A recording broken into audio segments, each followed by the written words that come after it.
up for a hike. Joanna and my youngest daughter, Hillary, ran ahead, and I looked at them, and it just hit me. I said, you know what? I'm fighting for them. Look at them. You can't leave them. I just firmly believe that it's just not my time. It's just not my time to go.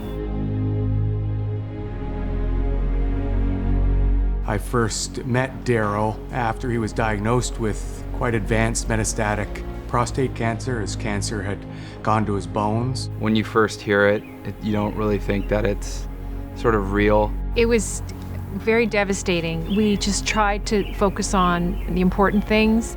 He was started on a type of treatment called hormone therapy plus chemotherapy, and initially had a very good response.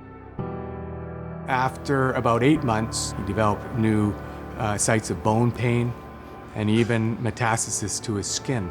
I had suffered a recurrence. The cancer was back and was aggressive again. In fact, worse than it was before. And so the shock of that, I could tell you, was far more devastating than the initial diagnosis. It took me a while to fully process what was actually happening. None of us really expected it to be as advanced as it was. You know, you are faced with a pretty stark choice. And, you know, I decided to fight, frankly. My wife and my children and friends and people who I just love so much, I just felt I had to fight hard and fight for them. It doesn't matter what kind of day he's had, he comes in the door so happy. I saw Dr. Gleave. He took a liquid biopsy effectively. Once the results of that test were known, it was clear to him and others at the Vancouver Prostate Centre that one of the drugs that I was on was in fact fueling the cancer. If we can identify which patients are more likely to benefit early, we can more precisely match the right drug for the right person at the right time.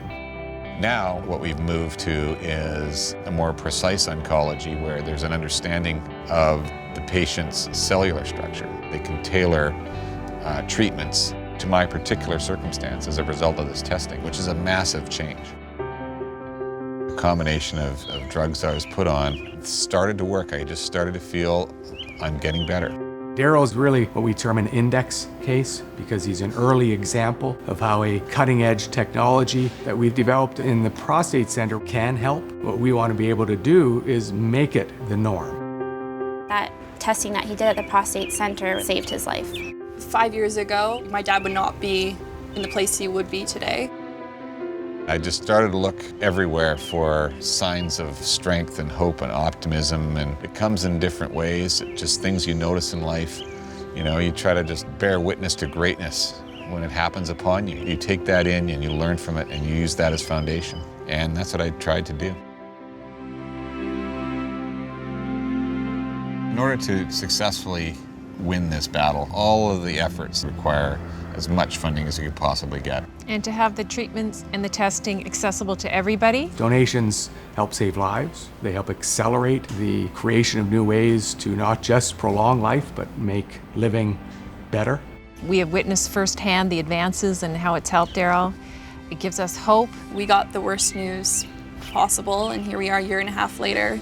My dad's doing so well, going out golfing, hiking. With the help of VGH and the Prostate Centre, with a good treatment plan and a solid doctor like Dr. Gleave, that there is hope. Vancouver Prostate Centre is the world's largest group of researchers focused on prostate cancer. And in environments like ours, we can work as a team to figure out how to most rapidly apply these new advances today. We just started catching our breath, which is raising our kids. So we got to enjoy this other part of things. And in many regards, you know, I feel like my best days are ahead.